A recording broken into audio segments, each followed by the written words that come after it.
So this vibrational reality gathers momentum. We gave it a name because we want you to accept it as the reality that it is. Because this vibrational reality that we are calling your vibrational vortex, or your vortex of reality, or your vortex of creation, we call it everything that we can think of in order to get you to accept that it exists. See it? No, you don't. You can't see it or hear it or smell it or taste it or touch it, but it is a vibrational reality that in time you will be able to tune to and you will be able to recognize. But we want you to know that it is the beginning of all things that you are deliberately creating. All things that you desire will come from this, and this vortex came from the life you lived. So here's this vibrational reality becoming more and more and more and more and more, because law of attraction says that it must. So step 2 of the creative process is 1, ask. Step 2 is answer, and that's how it is answered. It's answered because law of attraction brings to it everything you've asked for. Now think about it. You've asked for so many things. If someone said to you, what have you put into your vortex, most of you couldn't even begin to identify all of the incremental experiences that you have lived that have caused you to put wonderful things in that vortex. And furthermore, you really cannot identify them as they have mixed together in this perfect vibrational format with the attention that your inner being has given to them. In other words, we want to say to you, we love you so much you don't even really know what's in your vortex. But we know what's in there, and we know that it's good, and we know that you will know, provided you do what we are calling step 3 of the creative process. You got to chill out. You got to stop worrying about things. You got to stop defending yourself and debating over things that don't matter. You've got to stop being that negative, tied up, all wadded up person that's worried about stuff. You got to be happy. You got to be joyful. You've got to know who you are. You've got to trust yourself and others. You have to be in the mode of appreciation. You have to chill out. You have to relax back into that knowing being that you were when you were born, that all is well and that things really are working out for you. And sometimes you're going to have to work yourself back to that understanding because you've worked yourself away from it. And you've got some vibrational habits that keep you from being the realizer of what's in your vortex. But your vortex is bubbling, it's becoming, it's like a gestation period. But it reaches a place where your creation is ready to be born out into the light, out where you can experience it fully. And when that happens, if you are in the receptive mode, if you are in the state of allowing, if you are feeling good, when that creation, when your creation becomes ready, you realize it and you say, oh, I just got the best idea, or oh, I know what I want. Ooh, that's a really good idea. And it remains a good idea unless you bring the reality of its non-existence into the picture. A new idea is always a new idea. And a new idea has not been before. And a new idea to you is your creation. And you've got to take care of it just like you would a new baby. You've got to be kind to it. You've got to expect good things for it. You've got to nurture it and tend to it and be aware of it. You can't just say, oh, you can't be because you've never been. I want money so that I can do wonderful things for myself and others in this world. You can't do that. Nobody in your family's ever had any money. What makes you think that you will have any money? Look how much money you've got. How much money do you have anyway? How much? These are the thoughts that are going through your mind, and that's not taking care of your baby. That's not taking care of the creation that you've just given birth to, the creation that law of attraction is supporting. You can't realize that into your experience if you are contradicting it with reality. So many of you have been trained to be objective, to face reality. And we say, you did not come to face reality, you came to create reality. You came to bounce off the reality that already exists. Put pieces of new ideas into your vibrational vortex. Allow law of attraction to stir it up and mix it up and compound it and add more to it and put the energy that creates worlds behind it and get it ready for you to realize it, you to become aware of it. And when that desire is born within you, we want you to know how much came before that. How much even before you came into your body, how much ever since you've been in your body, how much as your vortex has been growing and expanding and becoming, how much attention source energy has put to it. This is a real thing, and it's real for you, and you can have it, and this is your creation, and these are your ideas, and you get to do this, but you can't kill it with reality. You can't say, that'll never work, because it will if you will let it, because the laws of the universe are queued up for it to work.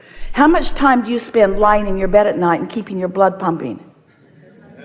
There are things that happen without your attention.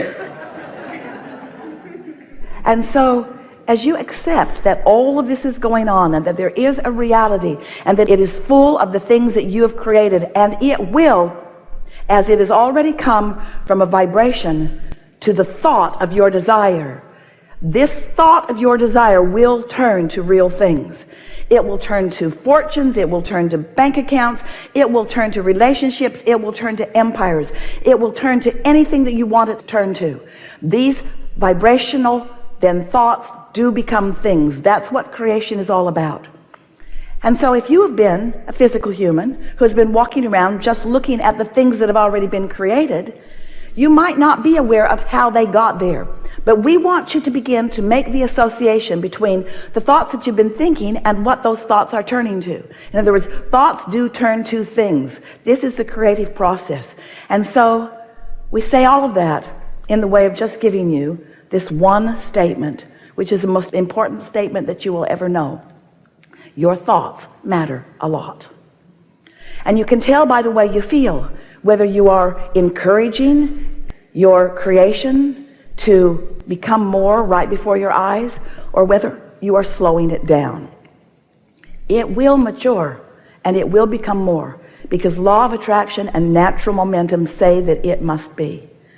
But you, dear hearts, have become so adept at beating the drum of what is, that you so often do not allow the natural maturation of your own creations. When you want it, it is supposed to come, and it is supposed to surprise and delight you as it does. And as you look around your world, you know those masters. You see them. You see those people who come up with an idea about something that has never been before, and then sometime later you see it changing the whole face of your society because one person believed in something that nobody else believed in. And at first you call them crazy, and you often do not like them very much. You often see them as rebels, but we want you to know each of you has come with the potential of finding your own ideas and allowing Source, who creates worlds, to get behind you like the wind and blow you toward the realization of everything that you want. You are supposed to get what you want. So sometimes you want to have a debate about materialism versus spiritualism. Am I not supposed to be more spiritual? Should I be caring about these things? And we say, that's a good point. When you care about things that you can't figure out how to get, you actually work in contradiction to your own allowing the thoughts to turn to things. But there is nothing that is more spiritual than the material things that are around you, because they are the leading edge of creation. And so if you will come to realize that you are a creator, but if you will put your emphasis upon how you feel, that's how you tend to the nurturing of the beginning of those thoughts. And if you care about how you feel and you allow yourself to hold that thought, it will become a reality. It is our promise to you. Esther's husband, Jerry, he made his transition about 4 years ago. But when Esther met him, she was so exhilarated by knowing him, because he already somehow had come to understand that thoughts do turn to things. And she watched him through the years that she was with him, over 30. And she noticed that when he had an idea about something, he often didn't talk about it to her in the early stages. And she always thought that was odd. At first it really bothered her. You know, you need to let me in on these things in case I don't want to do them. And he would say, precisely. Why would I talk to you about something before I have enough momentum that you can't stop it from happening? And Esther thought, that's tricky. I don't know if I like that very much. But she really had no choice, because Jerry was very private about things, very contemplative. She'd see him sitting at his desk, and he'd be sitting, and he'd have his notebook out on his table as if he was going to write something really profound and important. And she would look sort of as she was walking by, she would realize that nothing was written but that he was deep in thought. And she used to call him the contemplator, because she could see that he was contemplating. And as time went by, she knew that it wasn't really very nice of her to interrupt his contemplation, because if she would say, what are you thinking about? He would say to her, that is really not any of your business. And she would say, all righty then. I'll go do something way more fun than what you're doing. But later, Jerry wrote a paper, and he called it, Keep Your Ideas to Yourself Until They Are Fully Developed. Because he knew, innately, he knew that if his idea was allowed to be nurtured by the absence of resistance, that the energy that creates worlds would infuse it and support it, and that things, wonderful things, would come as a result of that. You all were his idea. He knew when he found Abraham flowing through Esther that this was something worth hearing. And Esther said, if you tell anyone, I will personally kill you. Because she thought this was weird then. 1985 felt weird. Felt really weird. She knew infinite intelligence was flowing. She knew how good it felt. She could feel the power of it unquestioningly. She knew the value of it as they began applying it to her life. She was worried about what people would think of her if she were to allow something so unusual and so magnificent to occur. So Jerry kept her promise for a little while. And then one day, he opened his big mouth and said to an influential person who was gathering quite a lot of number of people to a conference, would you like to meet Abraham? And Esther looked at Jerry, and if looks could kill, he would have made his transition in that moment. She could not believe that he was following his dream. She could not believe that the impulse was so strong within him that even though he honored her, and even though he knew that she really did not want to have you see her do this, he knew the importance of it. And so what we're getting at here is that there are all kinds of things that you want that you're not even willing to admit that you want because there are resistant ideas around it. You don't want to be seen as weird. You don't want people to really know who you really are. You don't want to be the odd one out. You don't want to be criticized. You don't want to be misunderstood. Maybe you don't want to find failure. There are so many reasons that you don't allow yourself to allow what's in your vortex to grow and evolve and give you the joyous life experience that you were born to live. We just want you to know you were born to live it. And we think it's time for you to come out into the light and allow the desires that are yours to come to full fruition, where others can see them, whether they like to see them or not. We are eager to talk with you about anything that matters to you. It is our desire to assist you in releasing resistance that you may have about the things that you desire.